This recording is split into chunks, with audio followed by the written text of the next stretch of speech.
or let's say you buy an apple and you drop it on the ground, or banana, and it turns brown, inside because you dropped it, that's a bruise on a piece of fruit. I know it's different from a human bruise, but we call it a bruise. So here, the bruise becomes a 形容词. What does that mean, a bruising battle? What does that mean?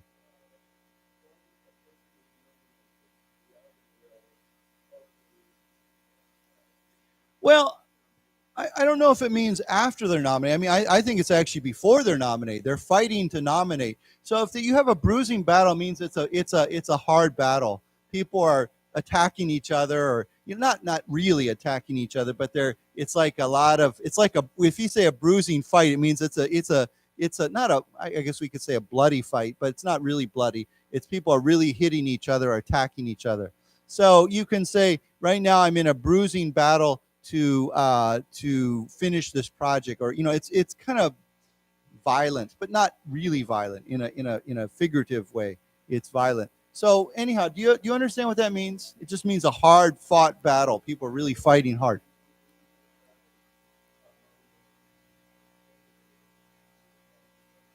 Oh, I'm sure that every day I watch TV and everyone's attacking everybody else. And we could say the Taiwan election was a bruising election, or bruising battle. So so why don't we say together, bruising.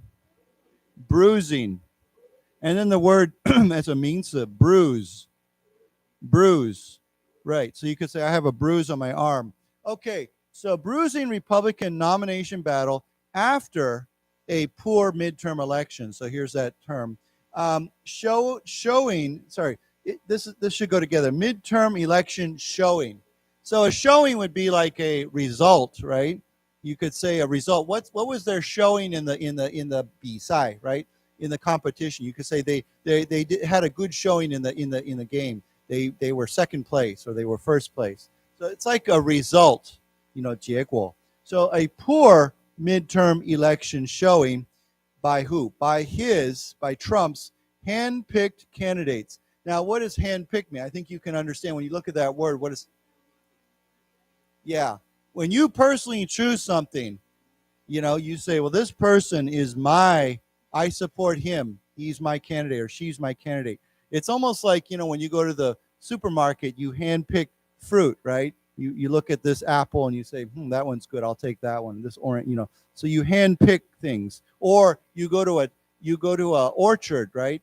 And you hand-pick your apples, oranges off the tree. Anyhow, but here you're hand-picking candidates. You're saying this person, I want that person. So why don't we say together, hand-picked. Hand-picked. Okay, so the poor showing by his candidates weakened his grip on the party. So grip, of course, means your hold. We could say their hold on the party. Grip means to hold something tightly, okay? You grip someone's hand. You grip your suitcase. You when you're on the subway or the bus, you grip the handle so you don't fall over. So it means to hold something tightly. So obviously, because this didn't go very well for his candidates, it kind of we could say it loosened his grip. It weakened his grip on the party. It means he doesn't have as strong a hold on the party as before. Okay, so let's read this together. Former U.S. President Donald Trump launched into the 2024 White House race on Tuesday, setting the stage for a bruising Republican nomination battle after a poor midterm election showing by his hand-picked candidates weakened his grip on the party. Okay. So here it says, America's comeback starts right now, the 76-year-old told hundreds of supporters gathered in an ornate U.S. flag-draped ballroom at his, excuse me, palatial Mar-a-Lago residence in Florida. Okay, Donald Trump's famous for, he has this house, this residence, this, I guess you could say a mansion, right? If it's a very, actually it's not just a mansion, it's a whole complex, compound. But if you have a very fancy house, a big house, we often say it's a mansion, right? Just like, the White House could be described as a presidential mansion. It's a big building, a fancy, we always think of this as a fancy building. But in Taiwan, I hear the word a lot, although it's different. It's usually just more of a general word, villa. Yeah. The word villa. But villa is broader. I mean, it doesn't have to be. Villas sometimes are in hotels. You have a little, a standalone building. But anyhow, mansion is a very common word. Now, here it says, so Mar-a-Lago is the name of his residence, or it's actually a compound. There's more than one building in Florida. It says his palatial Mar-a-Lago residence. Palatial is a 形容词. I don't think we've learned this before. What does this word come from? Palace, yeah. So you know what a palace is? So, there's many famous palaces, like in France, outside Paris, there's the Versailles, right? It's a very famous palace. It's a big building, very fancy. So when something looks like a palace, very big, very fancy, we could say it's palatial, okay? With the T has a sh sound to it, okay? So let's say this word first, palace, palace. And then this word, palatial, palatial. So if you go visit your friend's new house and you say, wow, your house is palatial, okay? You could say, it just means it's really, really fancy. I mean, it's big, it's fancy, it's amazing. Okay, now it says here, there's another word that's a good word, 形容词. It says, his supporters gathered in an ornate, okay, then we have this word, but then ballroom. Ornate means what? Yeah, if something is, but usually also very high class, very fancy, if you can say, wow, this is a very ornate room, or very ornate, you could actually describe someone's clothing as being very ornate, or their jewelry, they're wearing this very ornate jewelry, or the room or the building. So anything that's very decorated in a very beautiful, fancy way, it's very ornate, okay? So let's say it together, ornate. Ornate. Okay, so his hundreds of supporters gathered in an ornate ballroom. Okay, ballroom, of course, is a big room like we hear in many hotels in Taiwan. They have these big rooms for weddings, and we call that a ballroom.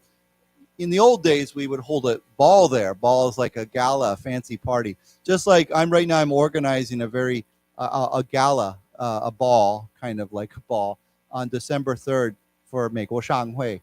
And it's a very ornate ballroom. So anyhow, let's say that word together, ballroom. Ballroom. Now, of course, we're not talking about real balls, right? We're talking about a ball is like a very fancy, large party. Okay.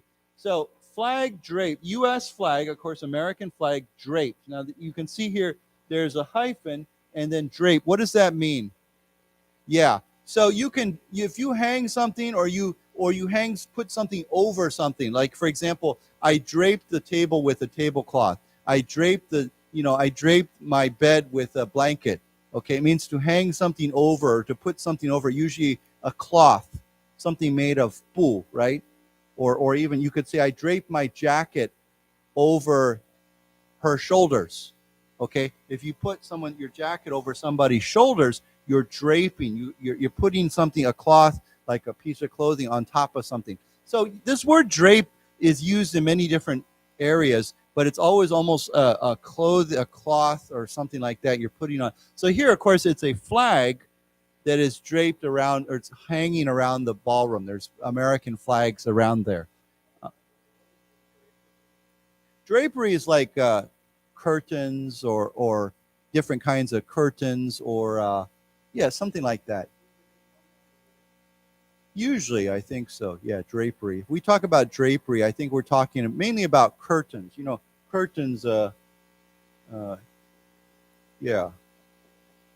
But there could be many kinds of drapery. It could be cloth that's maybe hanging from the wall, but I'd say usually it's from the windows, drapery, if I'm correct. I think I'm correct in that. Of course, there's a very old word. When you go to like an old castle in, 古堡 in Europe, and you'll often see these very big decorations, these cloths hanging from the walls. We often call that, we have another word, we call that tapestry. Yeah. Sometimes it's really beautiful. They have this very, and they hang it from the walls, not as a curtain, but just as a decoration. Okay. So let's say it together. Draped, draped, tapestry, tapestry, curtain, curtain. Yeah. Okay. So one more word here. Comeback. What's a comeback? America's comeback starts right now. What's a comeback? Yeah. So I'll give you an example. If you have a team, like let's say a 足球队 or a soccer team or any team, and maybe they've gone down. They're not playing very well. Or maybe even during a game, one game, they fall behind. But then they come back. They go up again. So we say that team made a comeback. Maybe this season they made a comeback to win. I don't know if you saw the 兄弟队 Taichung won. So I was very happy about that. But I don't know, maybe let's say if they were not doing very well before, earlier in the season, and maybe they made a comeback to win the season. We could say that, maybe. Or you could say they made a comeback during the game to win the game. Okay, so it means you're down, but you come back. And this becomes a 名词. So let's say it together, comeback. Comeback. So he says America's comeback, okay, starts right now. He means America is, down, and now it's going to come back. So he told his supporters in this ornate ballroom. Yeah. Okay, let's read this together. America's comeback starts right now. The 76-year-old told hundreds of supporters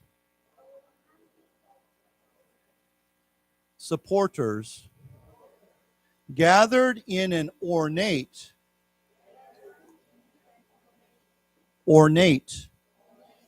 U.S. flag-draped ballroom.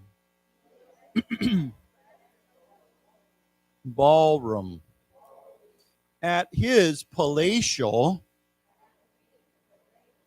Mar-a-Lago residence in Florida.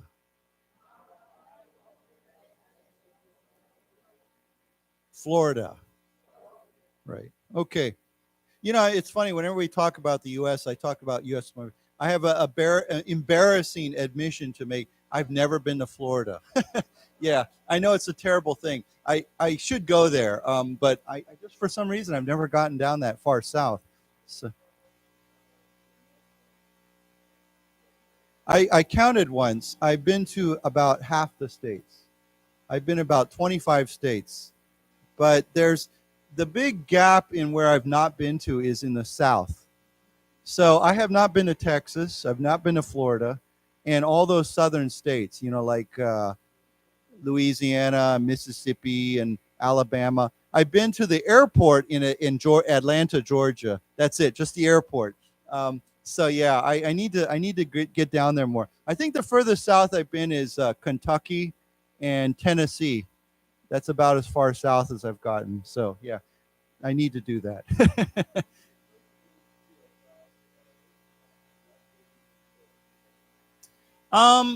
It's disappointing for various. I mean, obviously, I think it seemed that a lot of Americans were very. If you look at Biden's popularity rating, it's very low.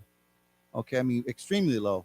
And so I think it was surprising that the Republicans were not able to grab the Senate, take control of that. I will say, and this is my personal opinion, of course, I do think that perhaps this is part of the problem, is Donald Trump. And I think that a lot of Republicans are probably going to look at Donald Trump and the effect that he has on people. Because Donald Trump, of course, as we know, is a very, we say divisive person, right? He divides people. And so when you have a very divisive person in office, or like him, who's kind of not just divisive in America, but divisive even in the Republican Party, right? He creates a lot of arguments and disagreements. Some people support him, some people love him, some people hate him. I think that is probably going to cause a lot of Republicans, 共和党, to stop and think, do we really want this guy to represent our party? Do we really want him around? Whereas I will say, speaking of Florida, I do think their governor, Ron DeSantis, who's kind of coming up to become maybe the biggest competitor to Donald Trump. I think Ron DeSantis, of course, there's people who do not like him also, but I do think he's a more, for the Republicans, a more unifying person, right? People look at him and they say, oh yeah, I like this guy. He's pretty good. I'm not saying DeSantis is perfect, but I do think he's more of a widely acceptable character than Donald Trump.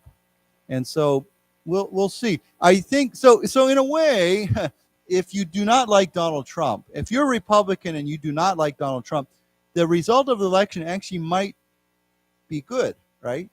Because it might weaken Donald Trump's, like it says here, his grip on the party, okay? And it might open the door for somebody like Ron DeSantis to run for office, okay? So we could say, yeah, if you're a Republican, you might be disappointed in the result of this midterm election. But, and I'll teach you an expression that I was just thinking of. I think we've used this expression before, but we could say, although it was not the result they wanted, there is, or there may be, we don't know, there is or there may be a silver lining. You know this expression? Okay. So if something bad happens or something negative happens, but there's still something good that comes out of it, we say there is still, or there may be, or there is a silver lining. It's kind of like, I think I know where this expression came from. If you have a dark cloud, and it's dark, it's black, it's causing lots of rain and storm, but behind there's sun, right? And because of that, there's a silver lining around the cloud. So you know that behind this dark cloud, there's still sunshine, or there's a bright sunshine, or the sun is going to come out, and it's going to be better. So we say, oh, there's still a silver lining to this. So some people say it's always good to look for the silver lining, to look for the positive side of something, even when it seems bad. So why don't we say it together? There is a silver lining. There is a silver lining. Yeah, and lining, of course, it would be the edge of something, right? The edge, the lining, the outside of it. Okay, so yeah, I don't know. I mean, I we'll see what happens. But yeah, okay, yeah. I mean, I have friends that, I have a few friends, not many. I have a few friends that still really like Donald Trump, but then I have a lot of other friends who wish Donald Trump would just retire. 退休. Yeah. So yeah. Okay, so let's read this. Oh, sorry. Did we read the, yeah, we read this. Okay, so I'll read this. It says here, this is him speaking again. He says, in order to make America great and glorious again, I am tonight announcing my candidacy for President of the United States, Trump said, minutes after filing the official paperwork for his third presidential run. I guess I'd forgotten this was his third presidential run. I thought it was his second, but I guess he ran earlier than that. Yeah. Okay. Yeah, I guess so. I'd forgotten about that. So it says here in order, of course, to make America great and glorious. I think you know the word glorious. It comes from the word glory, Glory, glory. Of course, we all like it if our country is great and glorious. So great and glorious, he is announcing his candidacy. Of course, this is a 名词. I'm announcing my candidacy for this office. It means I want to be a candidate. So let's say it together, candidacy. candidacy. Okay, so he put in the official paperwork, he's 申请, for this presidential run. Okay, so let's read this. In order to make America great and glorious again, I am tonight announcing my candidacy for President of the United States, Trump said. Minutes after filing the official paperwork for his third presidential run. Okay, that's a photo.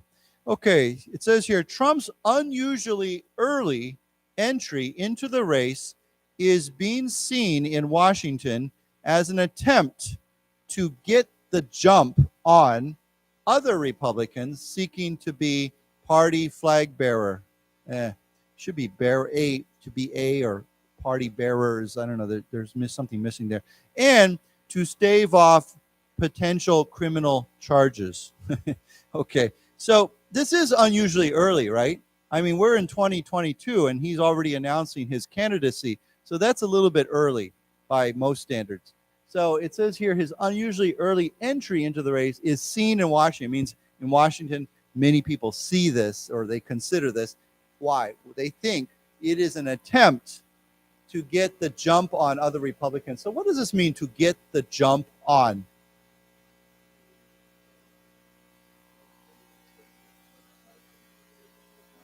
Yeah, well, it's not so much surprise. It just means to do something to beat them to it, to be earlier than other people. I'll give you a kind of a similar expression. If you jump the gun, have everybody heard that before, jumping the gun? Yeah. So I used to run the 100公尺 and 200公尺 race when I was in high school. And, you line up at the starting line, right? And then they fire a gun and you go. But if you jump the gun, it means you start before the gun goes off, and usually that means you have to. So jumping the gun actually could mean that you're doing something too early. You should have waited and you jumped the gun. But it could also mean, so this is a similar expression, but it's not, if you get the jump on somebody, it's not so much you start too early, but it means that you start earlier than other people. You beat other people to it. You get in front of them. Okay? So why don't we say this together? Get the jump on. Get the jump on. Oops, sorry, I wrote wrong. The gun, not the run. Sorry. Jump the gun. Sorry, I wrote that wrong. Jump the gun, not the run. Okay, so let's read this together. Jump the gun. Jump the gun. Right, so if somebody jumps the gun, it means they did something too early or earlier than they should have, right? You jump the gun on, I don't know, what could you jump the gun on? I was okay. My best time was, I'm trying to remember. It's a long time ago. I think it was I think I ran about a 12.5. So, it was okay. I remember I was getting better and better, and my senior year, was it my senior or my junior? I thought, okay, this is the year I'm gonna be the top sprinter at my school. And then there was a younger guy that came in. He was faster than me.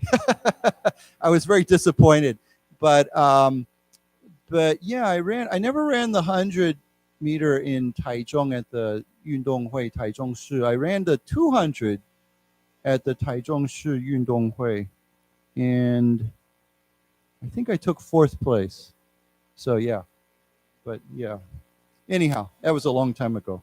My glory days. Yeah. Okay, so here it says here, it seemed as an attempt to get the jump on other Republicans seeking to be the party flag bearer. Now, this is another interesting political expression, right? There's a lot of political terms here. What is a flag bearer? Right. it's almost like if you're the person who carries the flag for something, right? Then it means you're the 代表人, you're the representative. So we could say if he is the party flag bearer, it means he's the person who not always officially, but they're the person that represents this party. You know, when you think of Republicans, you think Donald Trump. That's what he wants to be, okay? So why don't we say together, flag bearer. Flag bearer. Now, bear means to carry, right? To carry something, to hold it. Okay, and to stave off potential criminal charges. Now, you know, Donald Trump's had some legal problems, right? So potential means possible, right? Possible, the criminal charges if someone charged, you know, it's like to, you know, 被起诉. But what is to stave off? Yeah, it means to hold off, okay? To stave off, to prevent. That would probably be the easiest word, to prevent, you know. But there's another word that's kind of, when we say to stave off, we could say to ward off.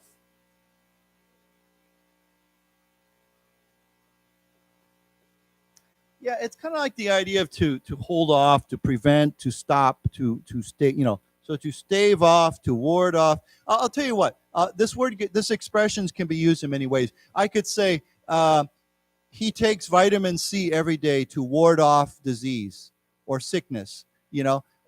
She likes to exercise to ward off, I don't know, depression. You know, sometimes people feel more happier when they exercise. So anything you do to prevent something else, to stave off, to ward off. Okay, so let's say together, stave off. To stave off. To ward off. Okay, and then to prevent. P-R-E-V-E-N-T, prevent. Right, means to, yeah. Okay, so let's read this together. Trump's unusually early entry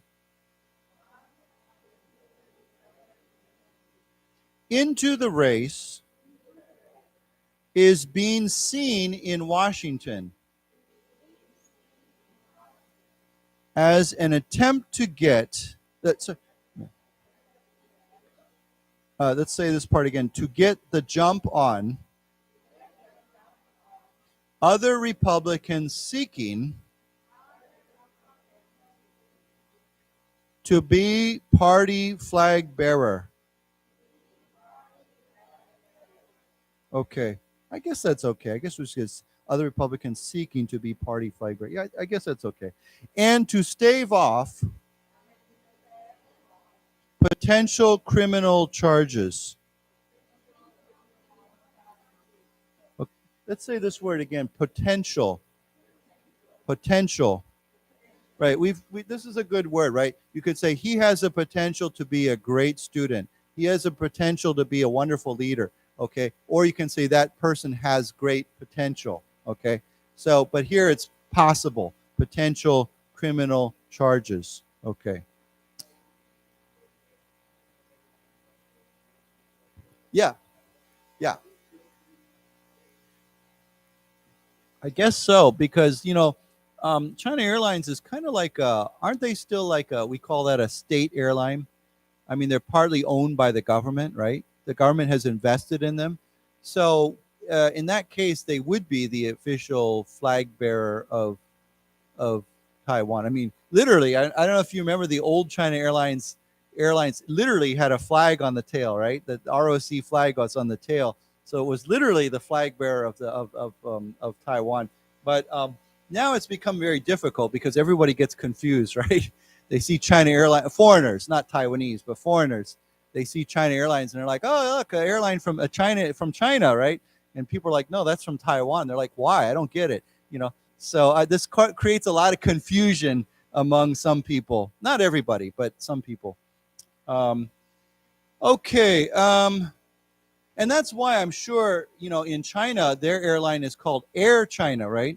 Because Taiwan holds the title, the registration, the copyright for that word China Airlines. So that's why China had to use Air China instead. I'm sure that if they could, they would use China Airlines. Okay. So here it says in a fiery hour-long speech, Trump lauded and at times inflated his accomplishments as the U.S. 45th president and fired off verbal salvos against U.S. President Joe Biden, who defeated him in 2020. So there's a lot of interesting words here. First of all, a fiery speech. What does that mean? Yeah, fire, like 火, right? Fire. So if we take fire and turn it into a 形容词, it becomes fiery. Why don't we say it together? Fiery. Fiery. Right. So if you give a fiery speech, it means it's very strong. It's very passionate. It's very, you're very emotional, right? Maybe sometimes angry, right? You could be angry, but not always. It might be you're just very, emotional. Yeah. No, it doesn't usually mean fast. It just means there's a lot of, passion. Yeah. What? Bruising?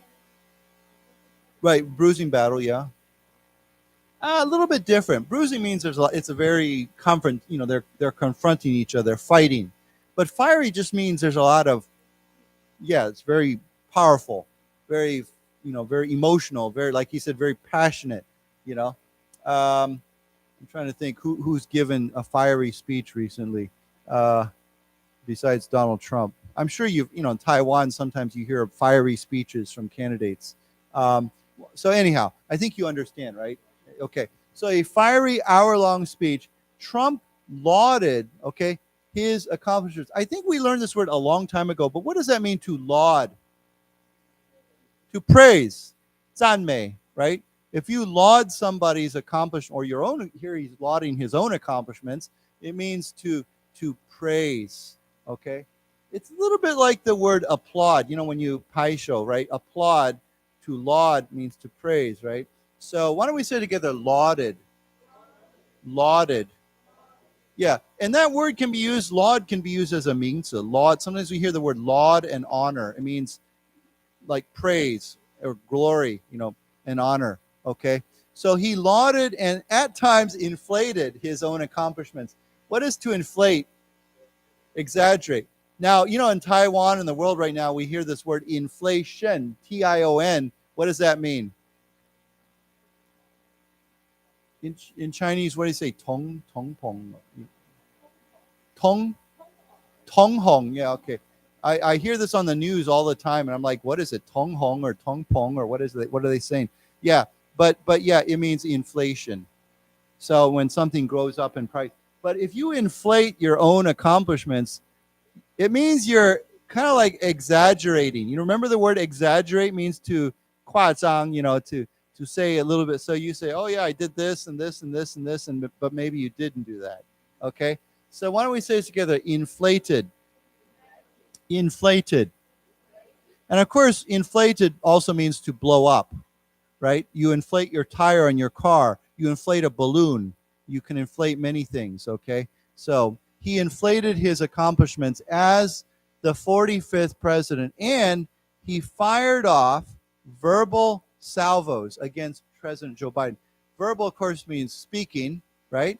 But he fired off. It means to shoot off, like to shoot. It's almost like he's shooting a gun, but he's shooting off verbal salvo. Now, this word salvo is a word we use for shooting big guns.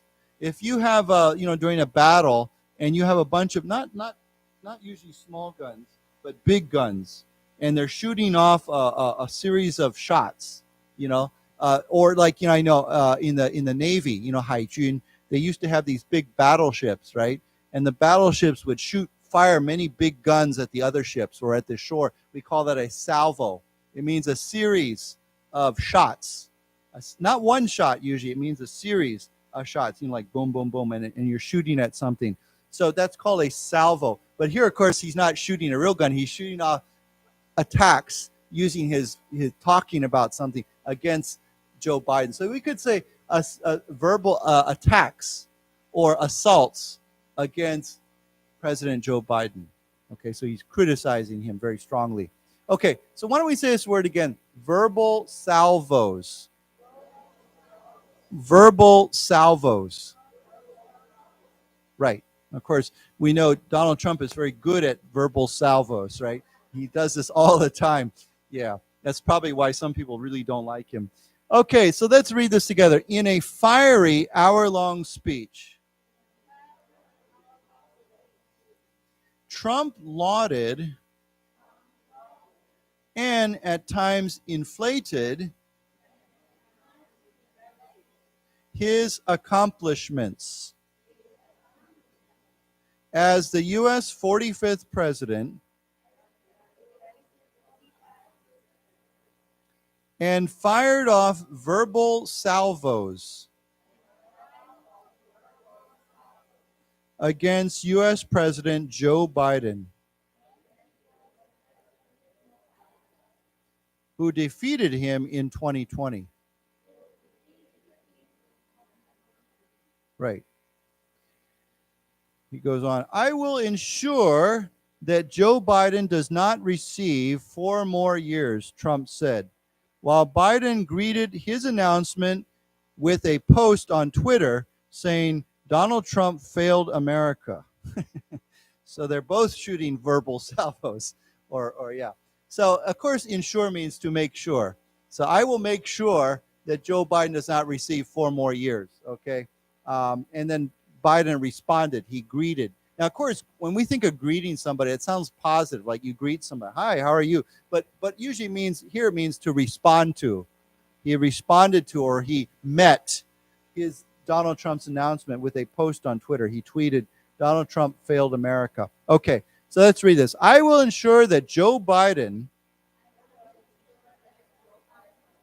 does not receive 4 more years, Trump said, while Biden greeted his announcement with a post on Twitter saying Donald Trump failed America. Okay. So here it says, in his announcement speech, Trump attacked Biden over inflation, there's that word, crime, and immigration, mocked climate change, and congratulated himself for toppling the Islamic State group, keeping North Korea in check, and building a border wall with Mexico. Okay, so here he's attacking Biden, but he's also lauding or praising himself. So he attacked Biden over inflation. So we talked about that already. Tong Hong, right? Okay. Crime, oh, you know crime, right? In immigration, of course, this is a very sensitive issue in the United States, immigration, and he mocked climate change. Now, if you mock someone, you're doing what? Yeah, you make fun of somebody. If you say, that's stupid, or you're no good, or you're silly. So if you mock somebody, so here he's mocking climate change. Okay, he's saying climate change is not real, or it's not it's not worth talking about. Okay, so he mocked climate change, and he congratulated himself for toppling. Now, if you topple something, what does that mean? Yeah, or to knock it over. So if you say something toppled, now if something topples, it can topple on its own, right? Like you could say my pile of books toppled over, it just fell over. But you could topple something means you could make it fall over, right? So here he's saying I toppled, I pushed it over. So why don't we say together, topple, toppling. So he congratulated himself for toppling, for knocking over, pushing over the Islamic State. I think you remember this IS group, or ISS, this group. And keeping North Korea in check means to keep them under control, right? If you keep something in check, it means you keep it under control. So and that includes yourself, right? You could say, I need to keep my appetite in check. Maybe I feel like eating too much, so I'm trying to keep my appetite in check, or whatever. So you're trying to keep it under control.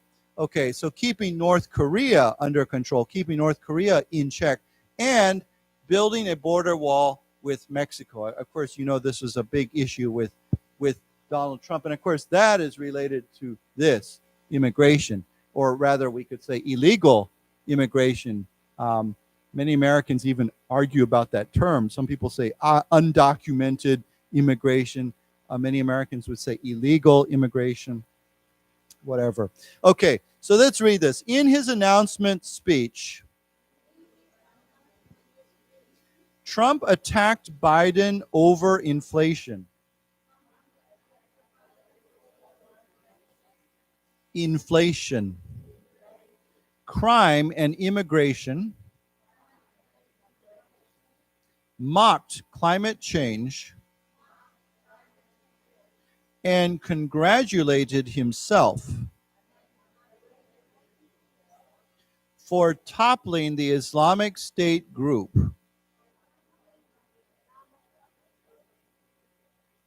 Let's say it again. Islamic State group. Keeping North Korea in check and building a border wall with Mexico. Mexico. Right. So, yeah.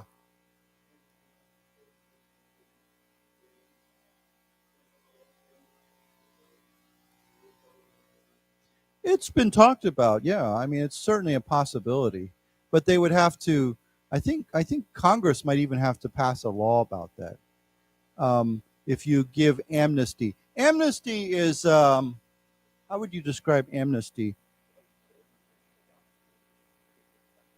Yeah, it's kind of to say it's okay, you don't have to pay the price for something. We often say to grant amnesty. Grant, of course, means to give, right? To give amnesty. So if someone, like he said, if someone comes into America illegally and they're in America illegally and working illegally, and then the government says, well, we're going to give you amnesty. That means, okay, no problem, you can stay. And you can stay here legally. We're going to allow you to stay legally.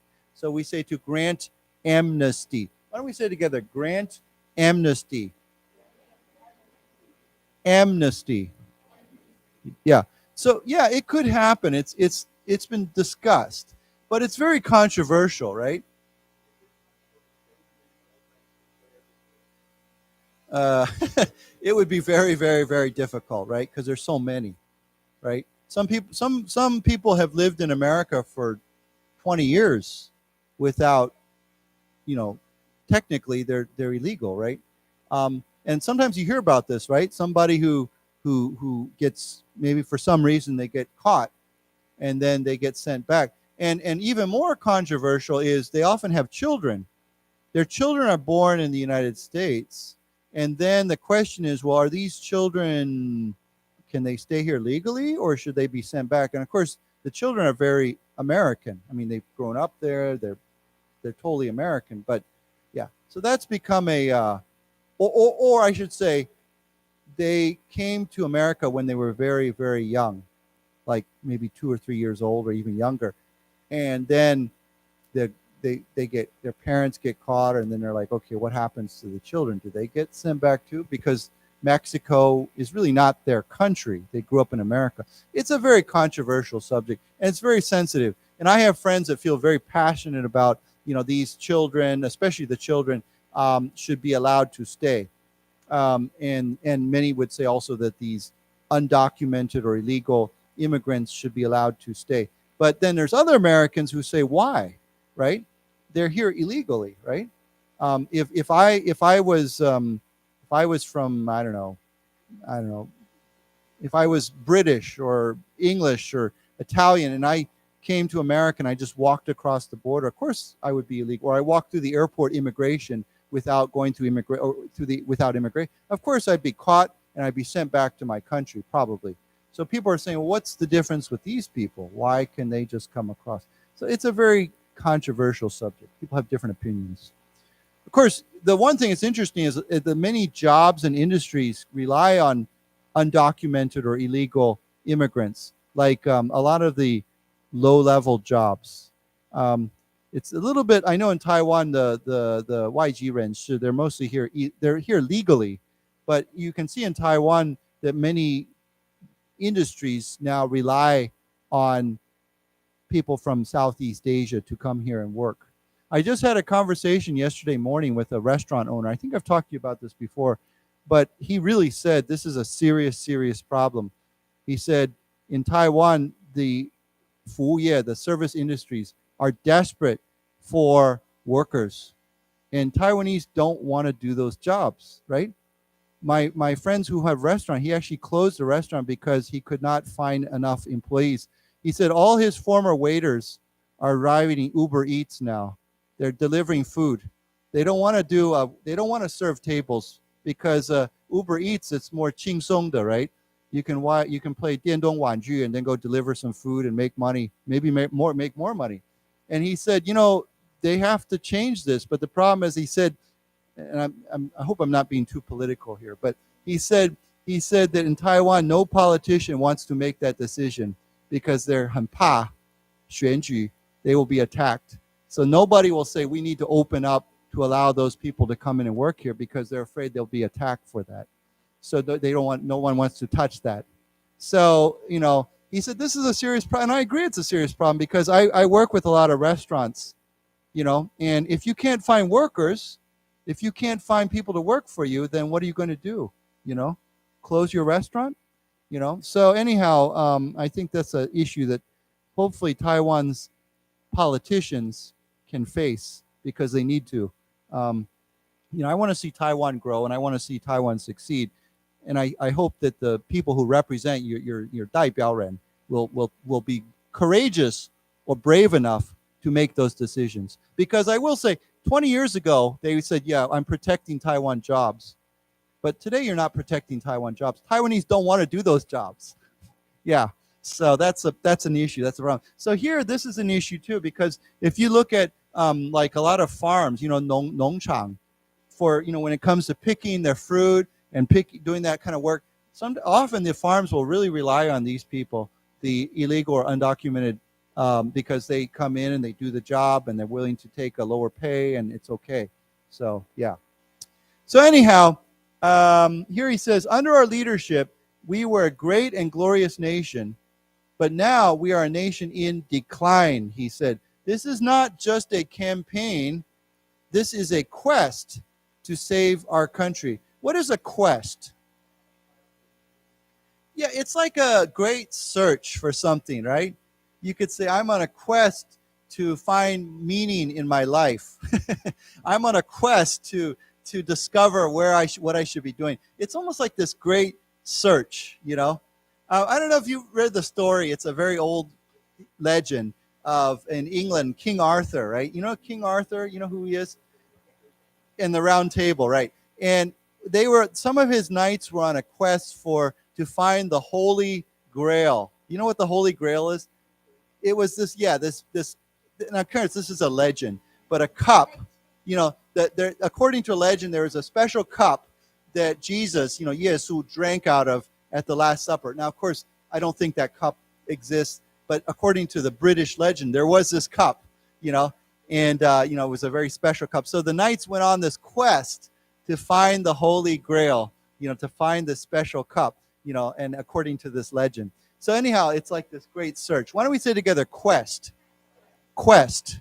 Okay, so this is not he's saying this is not just a campaign. This is a quest to what? To save our country. Okay, so he says under our leadership, our, of course, means Donald Trump. We were a great and glorious nation, but now we are a nation in decline. And what does decline mean? Going down, right? If you say his health is declining, or he is in his declining, he's declining interest in this project, it means my interest in this project is going down. So why don't we say together, decline? Decline. Right. So he's saying this nation is in decline, or it is a nation it's going down. Okay. So let's read this together. Under our leadership, we were a great and glorious nation.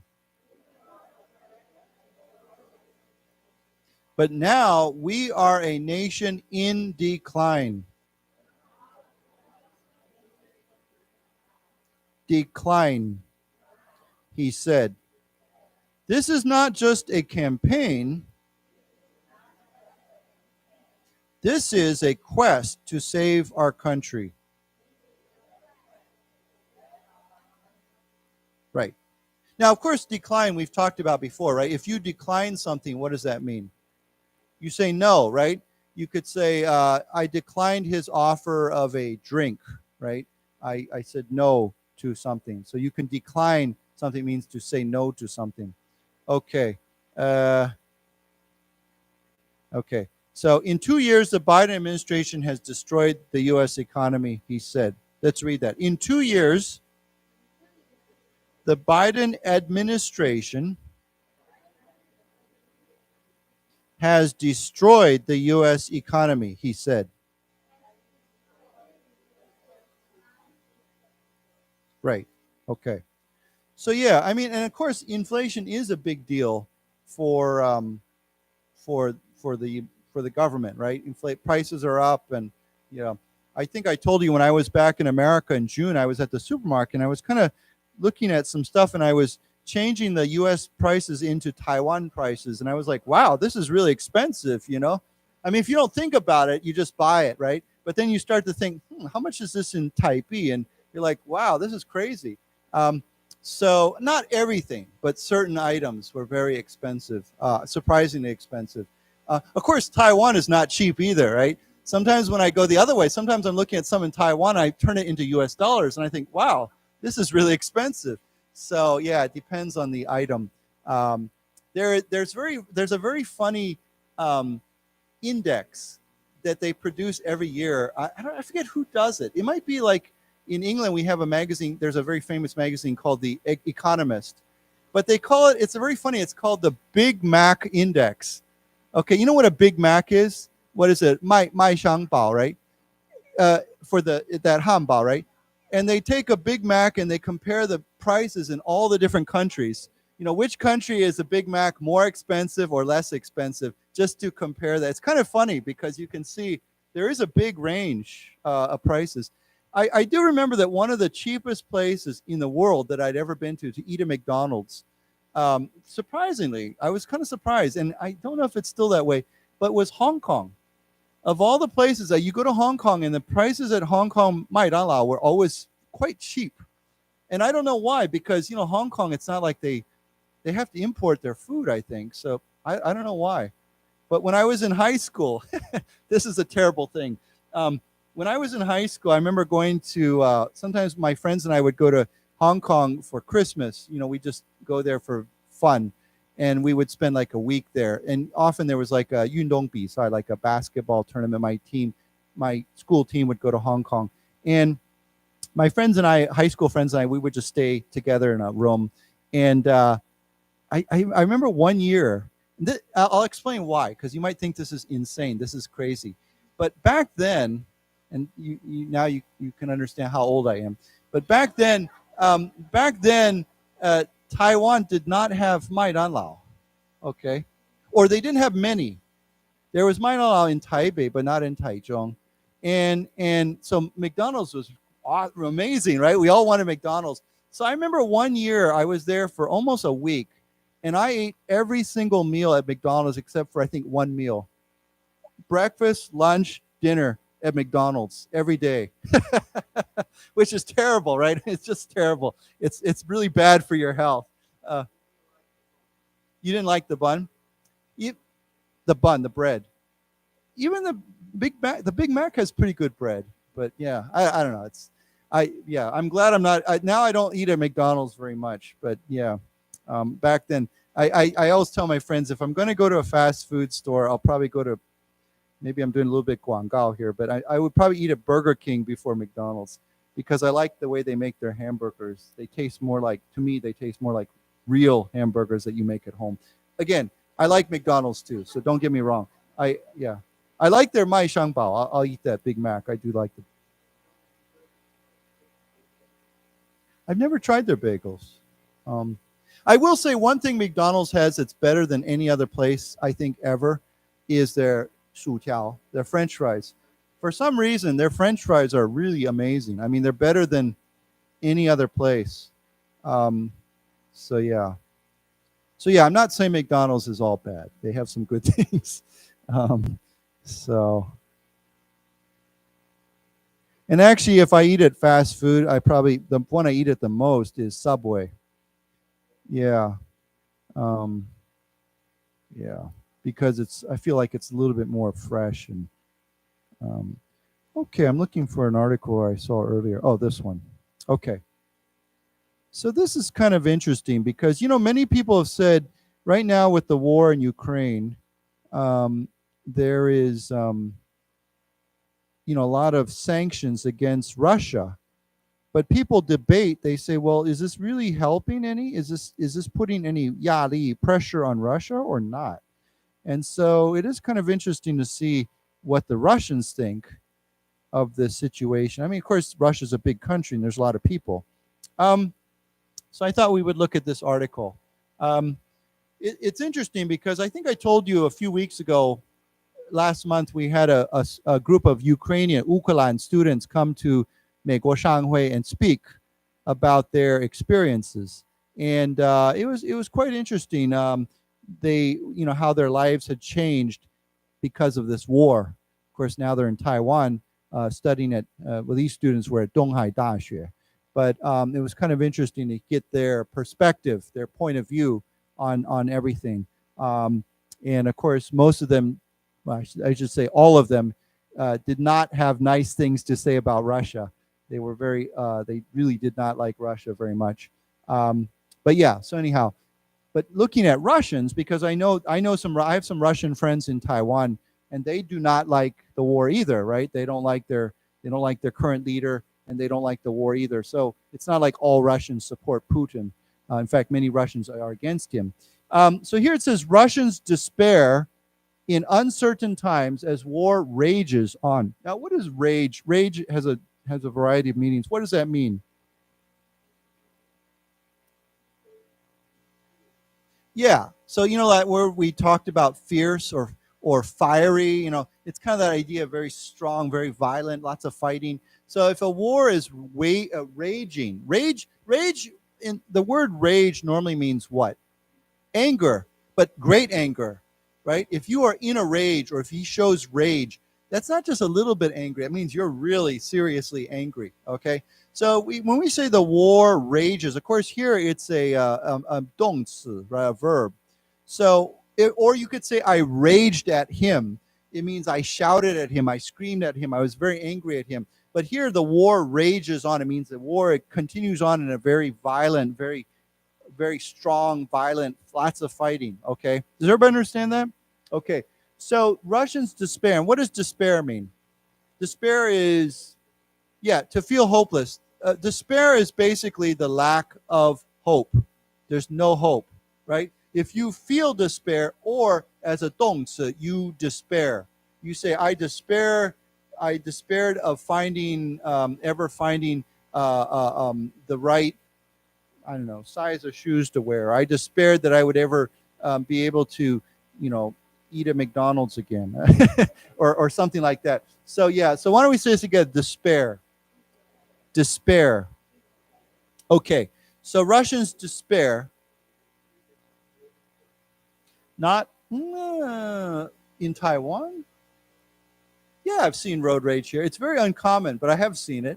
I've seen where people get really angry and get out of their cars and start shouting at each other, I haven't seen people, I don't know if I've seen people actually fighting. Unfortunately, in America, occasionally, not every day, but occasionally road rage, people start shooting at each other, because it's so bad. So anyhow, here it says, when Russian President Vladimir Putin announced in February that Russian forces were entering Ukraine, a wave of shock washed over 22-year-old student Vasilina Kotova that turned quickly to despair and then to depression. And what does depression mean? Yeah, I mean, depression can actually be a serious mental condition, right? I mean, people go to the hospital for depression or go see a doctor for depression when they just feel. Now, you could say, I feel depressed today. It just means I feel down, I feel sad, I don't feel happy. But if someone is suffering from depression, it could be an actual medical condition. or psychological condition where they have to get medicine or something like that. Okay, so why don't we say together, depression, depression. And then, of course, we could say deep with the ED, depressed, depressed. Right, so people often say, I feel depressed today because maybe it's raining all day or it's dark, and and of course, depressed means to push down, to put, to depress something. Okay, so this could be economic too, right? We talked about the 1920s and 30s. There was the Great Depression, right? The economy was down all over the world. Okay, so here it says when he announced they were entering Ukraine, a wave, okay, like a hailang, right? A wave, a lot, big, sudden feeling of shock washed over. So it's interesting because we have a wave washing over, just like a wave, a real wave would wash over you if you're standing in the ocean and a wave hits you. So washed over the student, and that quickly turned to despair and then depression. Okay, so let's read this. When Russian President Vladimir Putin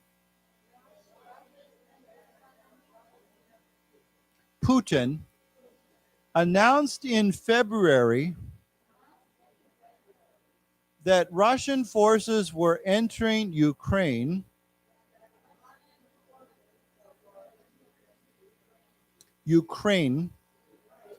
a wave of shock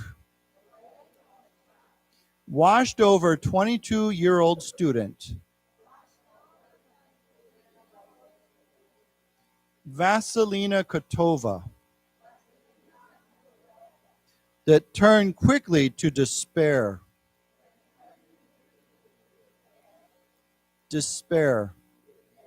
and then depression. Okay. I didn't leave my house for 2 months, Kotova, a computer science student, told reporters. Let's go on. I had no energy anymore to do anything. It wasn't even so much the energy, but the desire to do anything. Like there wasn't any point, she said. So if you say there wasn't any point, what does that mean? Yeah, there's no reason. There's no meaning. If you say, hey, why don't you come out and join us, and someone says, what's the point? Why? Well, there's no reason, okay? So there wasn't any point, she said. Okay, so this sounds like real depression. If someone stays in their house for 2 months, that's some serious depression. Okay, so let's read this. I didn't leave my house for 2 months. Kotova, a computer science student, told reporters,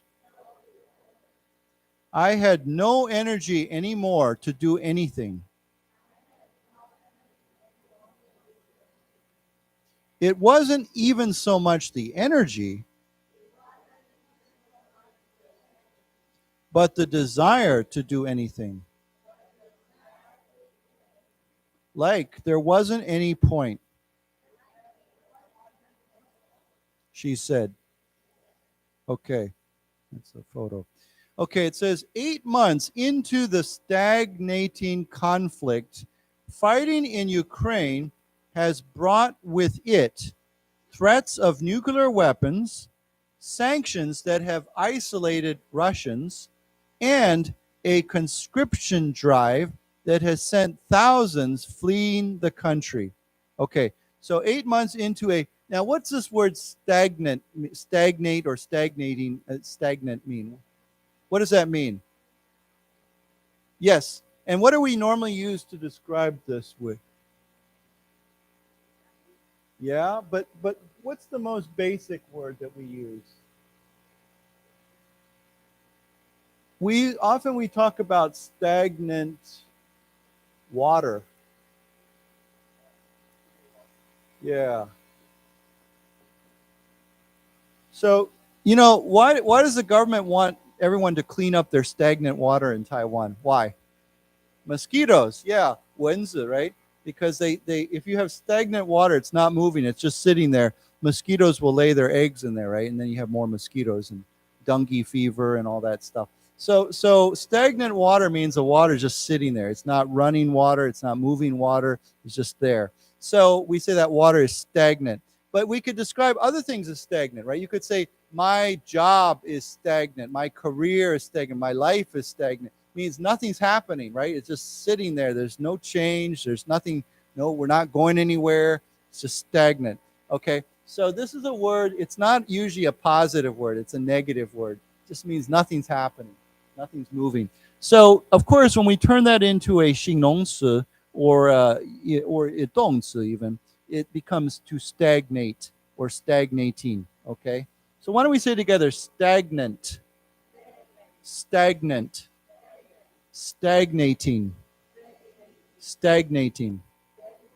So what does that mean? It means the conflict is not going anywhere. It's not, nothing's changing. Yeah, it'll go on and on. And there's a good word that kind of, when we talk about wars or conflicts, there's a good word that kind of has the same idea. We say, yeah, it's a stalemate. Yeah, I think it comes from 西洋棋, right? Chess. When neither side can move, right? There's the one can't win, the other one can't win. We say it is a stalemate. Okay? So if you say the Russia-Ukraine war is we say at a stalemate or in a stalemate, it means it's not going anywhere. Neither side is going to win. So it is into a stagnating conflict, or the conflict is stagnant. Okay, so let's say this word too, stalemate. Stalemate. Okay, so 8 months. I mean, this is, man, I think you remember when Russia invaded Ukraine, everybody thought it was going to be over in like 3 or 4 days, right? And now we're 8 months into this. So into this conflict, fighting Ukraine has brought with it, this fighting has brought threats of nuclear weapons. Of course, we know Putin and some of his top leaders have talked about using nuclear weapons. 核子弹, right? 核子武器. Sanctions, you know what sanctions are. You remember sanctions, right? Right now, there's many sanctions against Russia. They cannot trade. They cannot have economic relationships that have isolated Russians, and a conscription drive. We talked about this too. What is conscription? Yeah, to draft. Not so much recruit. Recruit means you have a choice usually, but to draft, right? In 当兵, you know, 征兵, or is it 征兵? Okay, so 征兵, like you say, you have to go into the army or military. So a conscription drive, of course, drive means a push, an effort. Okay, so let's say together, conscription. Conscription. Okay, so this conscription drive has sent or pushed thousands into fleeing the country. They've fled. Of course, they're all men that are going out. I think maybe I told you, I have a friend here in Taiwan who has a Russian friend, and he managed to get out of Russia, but he had to buy an airplane ticket. I mean, so many people are trying to flee Russia.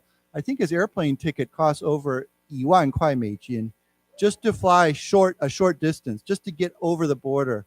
I think to Turkey or something like that. One way, 1万块, because everybody wanted to flee, right? And he was desperate. He just wanted to get out because he didn't want to be conscripted, right?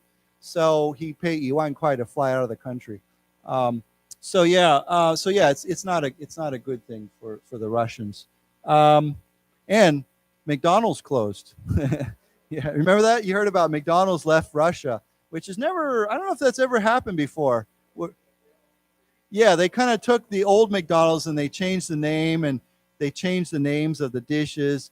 And I heard some things are not so good. Some are okay, some are not so good. I forget the new name of their Russian McDonald's, but anyhow, yeah.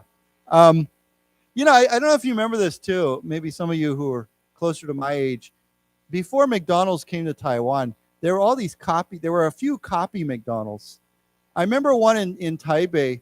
I saw one in Taipei. This is, you know, again, instead of McDonald's, we have the golden arches, right? We call this the golden, arches, this word. But I remember seeing a restaurant in Taipei, and their logo was this.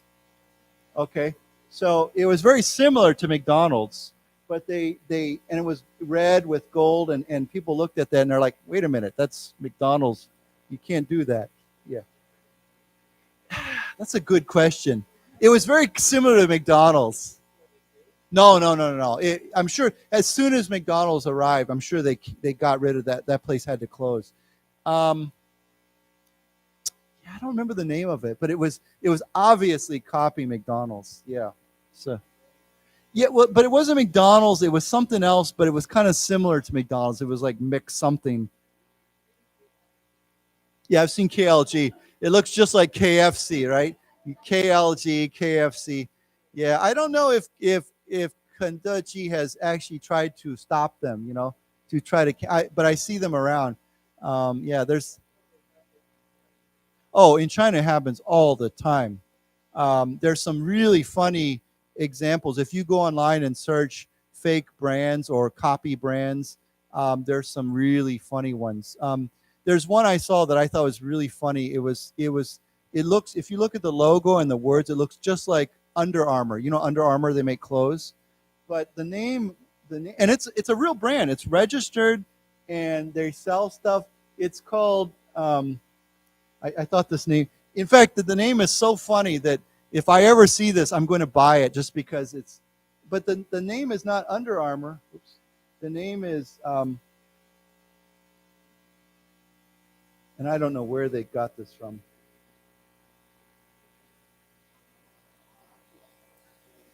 Martian. Martian is like 火星, the 火星人. So it's Uncle Martian. And if you look at the logo, if you're not looking closely at it, if you're not paying attention, it looks just like Under Armour. But then you look closely and it says Uncle Martian. Yeah. And the logo and everything looks just like Under Armour. So I thought, man, if I could find an Uncle Martian shirt, I would buy one just to wear it. Just people would be like, what is that? Yeah.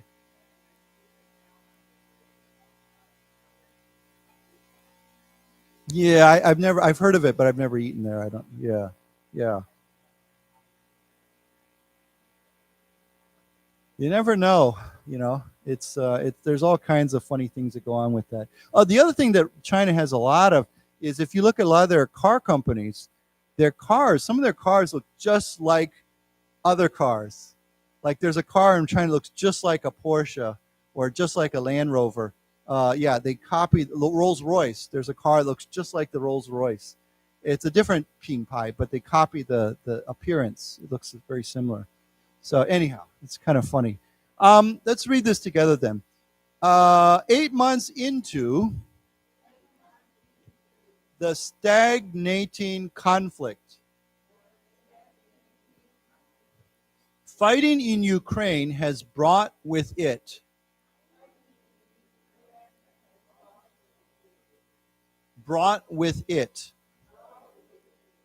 threats of nuclear weapons,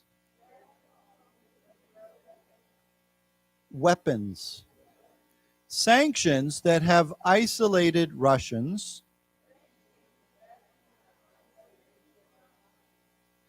and a conscription drive that has sent thousands fleeing the country. Right. Okay. So it says here, Kotova is just one among a rising tide of Russians who have grown more anxious and depressed with the conflict grinding on, with its shockwaves being felt back home and the future uncertain. Okay, so what is this word tide, T-I-D-E?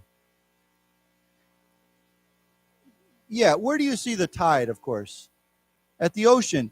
And if you go to the ocean in the morning, it depends where you are. Sometimes the tide comes in, and sometimes we say the tide is out, right? When the tide is out, you can usually walk out very far. But when the tide comes in, the water gets much deeper, right? That's called a tide. I don't know if you've seen that picture. There's a place in, I think it's in Newfoundland, Canada, or somewhere. There's a special place where the tide is really huge.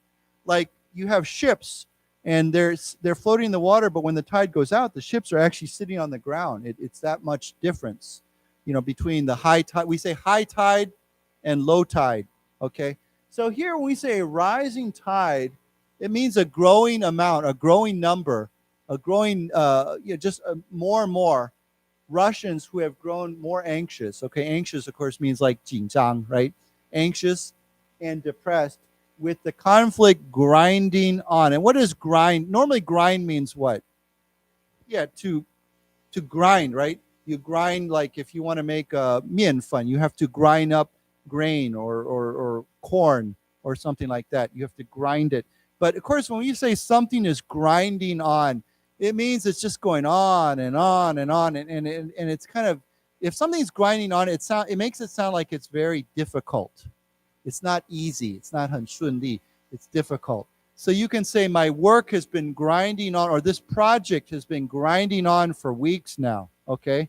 It means it's just going on, and it's difficult. It's 很辛苦, it's difficult. So yeah, grinding on. So this conflict, this war has been grinding on with its shockwaves being felt back home. Now, a shockwave is when you have an explosion and there's this wave, the force of the explosion. It's like a wave hits you, right? Often you watch movies and there's an explosion and somebody they fly backwards. We call that a shock wave. But of course, here it's not that kind of shock wave, but it means this effect, this 影响, this impact of this war is being felt back home. It's created shock in Russia. And the future is very uncertain, of course. People don't know what's going to happen, especially in Russia. Okay, any questions on that? Everybody understand that? Yes.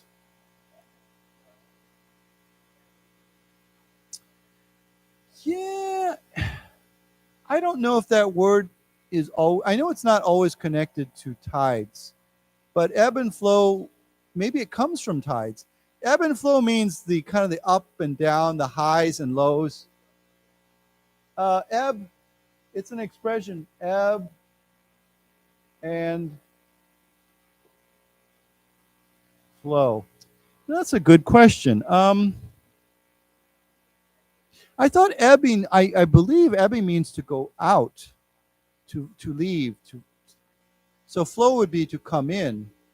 But usually when I think of flow, it means also to go out. But I don't know. So anyhow, but yeah, I think ebbing, if you say the ebbing tide, it means the tide is going out. And I guess flowing tide would be the tide is coming in. So yeah, when we talk about the ebb and flow of our lives or of my job, it means things go back and forth. They go up, they go down, maybe, or let's say it's a war. The ebb and flow of a war means maybe one side is up and then they go down and then they go up again and down. So it's like back and forth, up and down. We say ebb and flow. So why don't we say together, ebb and flow? Ebb and flow. And that's an expression. Sometimes you will see that used somewhere.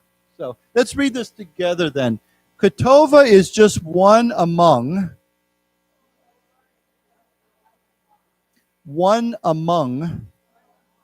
a rising tide of Russians who have grown more anxious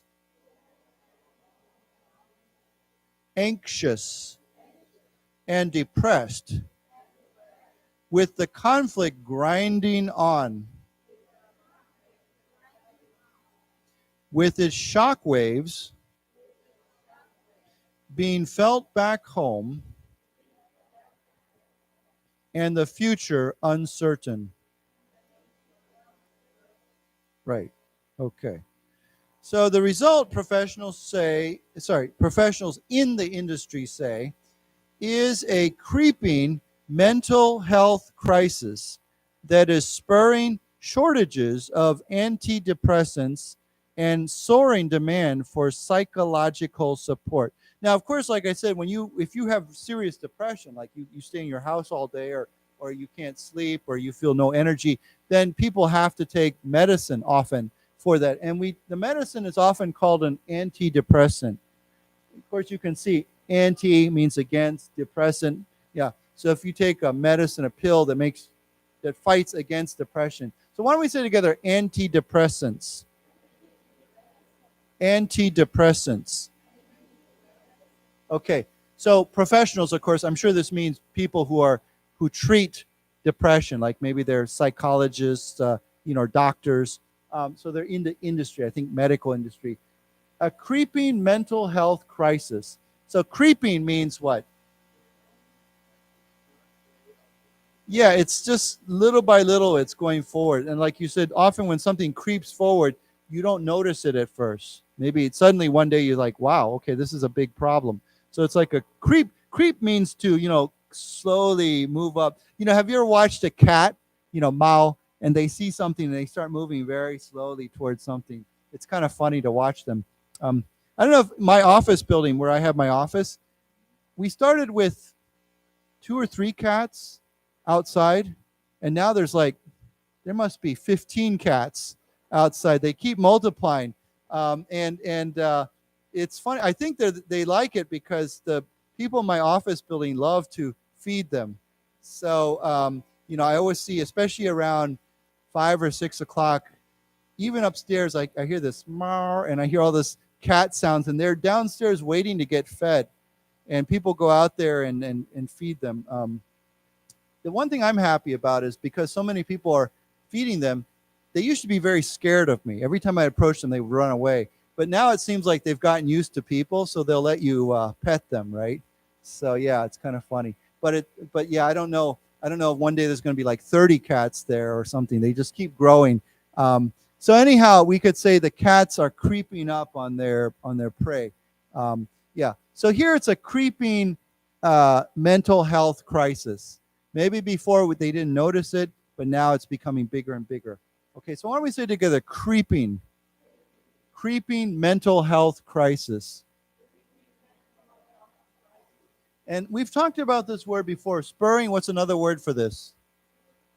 Trigger, cause. Maybe the easiest word is to cause, right? It's causing shortages of antidepressants. Spur, remember we talked about a spur. If you qima, right?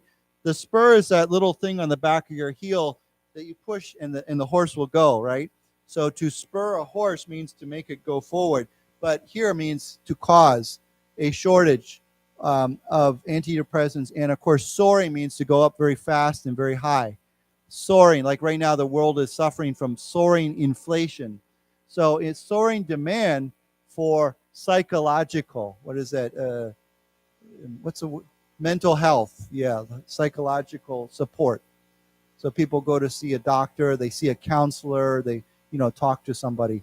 Okay, so let's read this. The result, professionals in the industry say, is a creeping mental health crisis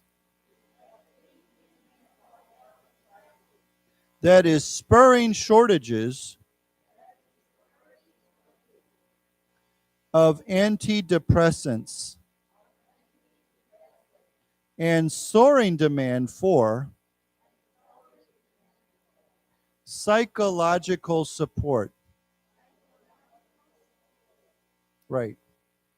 Man, speaking of creeping mental health crisis, I've been reading a lot. Similar thing is happening in China right now because of all these lockdowns, right? When people get locked down for weeks and weeks and weeks at a time and they can't go out and they can't leave their house, and yeah, people start to go a little bit crazy, and you see this, right? So yeah, I think China's longer term, I think they're going to have some serious issues. So here it says, at first, Kotova said, she thought that the hundreds of thousands of Russians who rushed to flee after the conflict began were fools, and that the Kremlin's special military operation would not touch her personally. Okay, so at the beginning, she thought that they were like 几十万, right? Russians who rushed to flee were fools. Of course, fool is someone who's stupid, right? And that the Kremlin special military operation. So the reason why this is in quotation marks is because this is what Russia calls it, right? They don't say it's an invasion. They don't say it's a war. They call it a special military operation. So she thought this would not touch her or impact or affect her personally. It has nothing to do with me. It's not going to do anything with me. Okay. So let's read this. At first, Kotova said, she thought that the hundreds of thousands of Russians who rushed to flee after the conflict began were fools, and that the Kremlin's special military operation would not touch her personally. Personally. Of course, Kremlin is like the capital, right? So it's like saying the White House, right? We say the Kremlin. That's the Russian, yeah. Why don't we say it one more time? Kremlin. Okay, yeah. So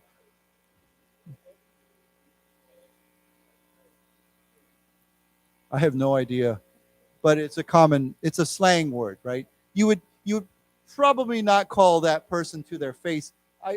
You could.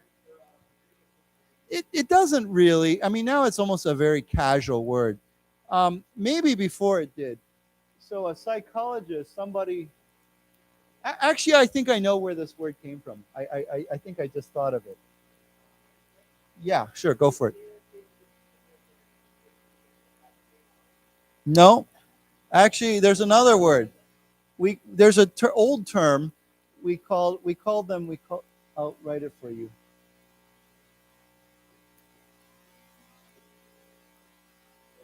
Head shrinkers. Okay, shrink means to make smaller, right?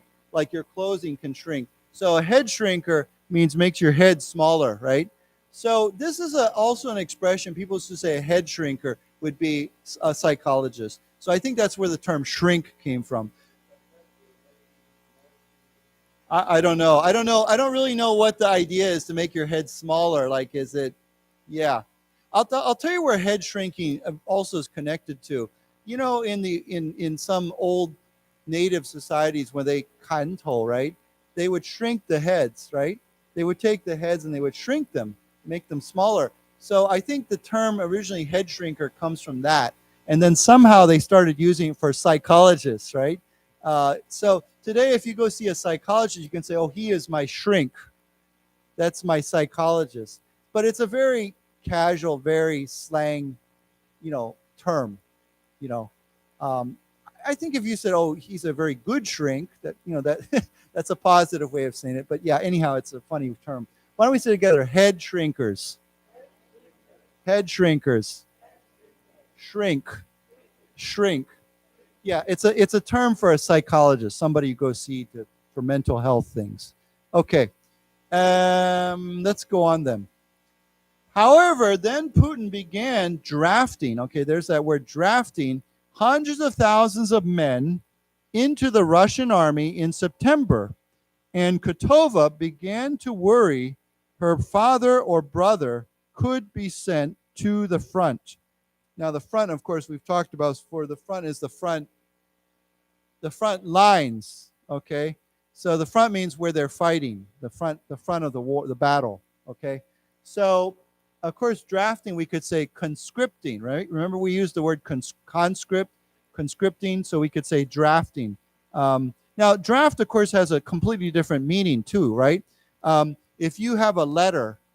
Let's say I want to write a letter to somebody, but I want to create a first version of that letter. I would say I'm going to draft a letter, write up a letter. Now you could say this is my first draft and my second draft and my third draft. So if you see the word draft on a document, it usually means it's not the final version. It's like a first version. You're going to change it.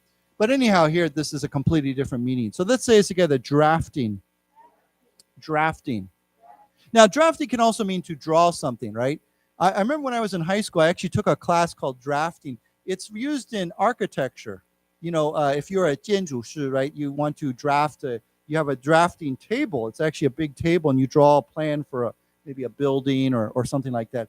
So they use this to create a drawing of something. Okay, so he began drafting hundreds of thousands of men into the Russian army. And then, of course, she began to worry that her own family members would be drafted. Okay, so let's read this together. However, then Putin began drafting hundreds of thousands of men into the Russian army in September. And Kotova began to worry her father or brother could be sent to the front. Okay.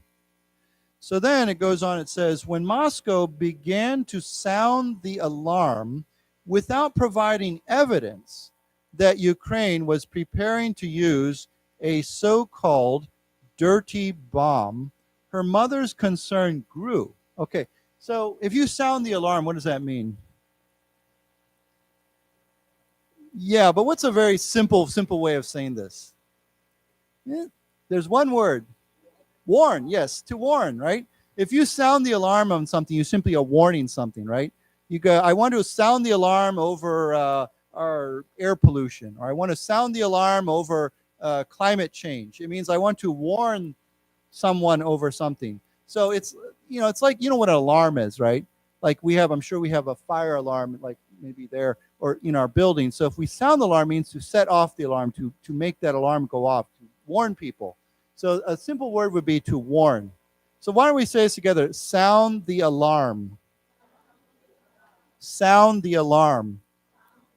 So basically it says here, when Moscow began to warn without providing evidence, there was no evidence, there's no reason that Ukraine was preparing to use a so-called dirty bomb. Now, you maybe you're not familiar with this term, a dirty, this sounds kind of strange, right? A dirty bomb. A dirty bomb is a special kind of nuclear weapon that is not, it's cheaper. Yeah, you can make it, and it basically, it's not what you think of when you think of a nuclear weapon. It's like I think you could say usually maybe a 恐怖分子, a terrorist could use this nuclear bomb, and it would send nuclear radiation outside, and yeah, it's probably not quite as bad as a real nuclear weapon or a full nuclear weapon, but it's still very dangerous and probably deadly. So they call that a dirty bomb. It's a very unique kind of weapon. So her mother's concern grew. Her mother's getting more 紧张. Okay, so let's read this together. When Moscow began to sound the alarm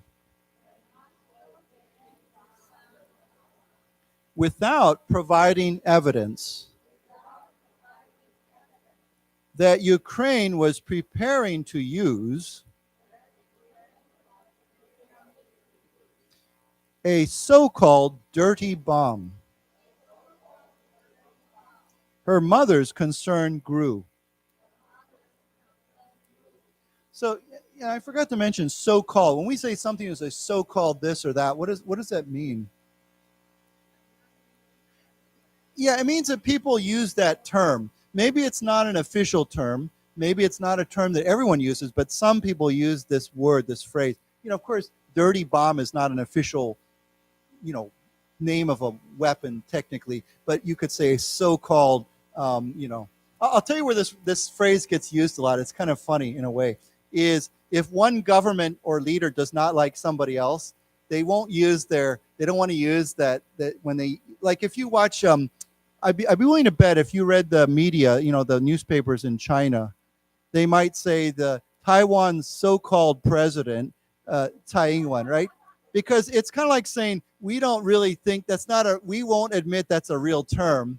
We'll say the so-called nation of Taiwan. It's kind of a word that you use sometimes when you say, I don't really agree or I don't recognize that term. But here, of course, it just means this is a special term that some people use for describing this kind of weapon. So yeah, we say the so-called, yeah. So yeah. So let's go on. It says, and then you start thinking, what if I'm the real fool? And your anxiety just gets worse and worse, Kotova said. Okay, let's read the second paragraph too here together.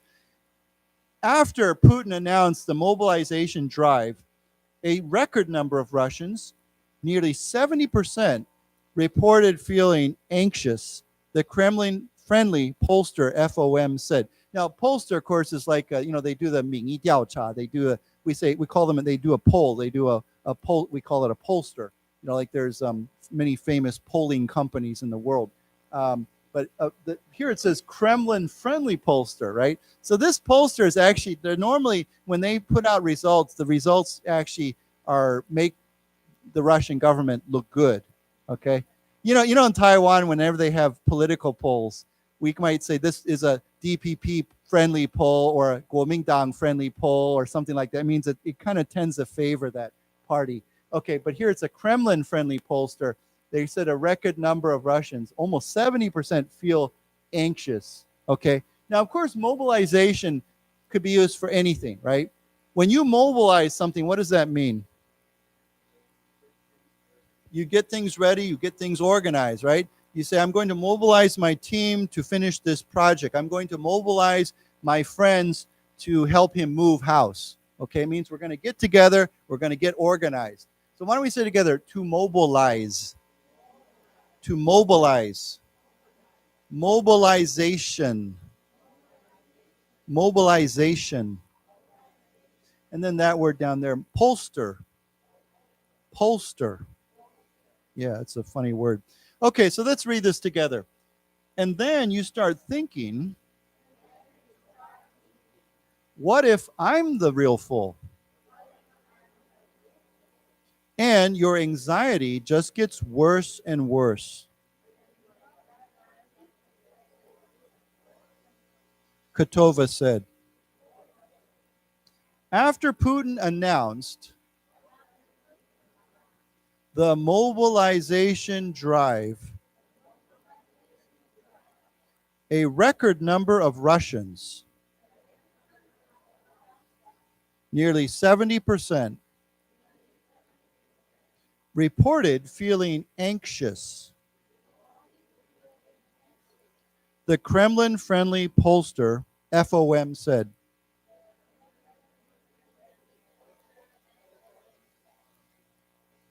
Okay. Okay, well, that's all we have time for today. But any questions? Any final questions about that? Yes. Yeah. Cherry picked is, no, it's a little bit different. If you hand pick, of course, you say, well, that's my person, or this is, I selected. But if you cherry pick it, it means like you're kind of very, I mean, there's a similarity to it, but it's almost like the idea that I'm going to be very, very picky about what I want. So, yeah, like I'm cherry picking what I really want out of this project, or, it's almost like, when you go pick cherries, have you ever picked cherries? Yeah. No. Okay. When you pick cherries, maybe you're like, okay, that one looks good. I'll take that one. And this one looks ripe. I'll take that one. So you're very, very careful about which ones you want or don't want. And so it's a little bit different. Whereas handpicked just simply means that's the one I want. That belongs to me. I select them. Yeah. Similar, but so yeah, cherry is 樱桃, right? So if we say something is cherry with a hyphen, cherry picked, it means that I took some there and did not take others there. It's kind of very selective. Maybe we could use that word, selective. Yeah. Okay. Okay. Any other questions? Anything else? Okay, good. Well, I hope you enjoy the week, and we'll see you next time. Yeah, whenever that is. November 1st? Oh, December 1st. Yeah, not November 1st. December 1st. Yeah. Okay, so we'll see you next month. Thank you.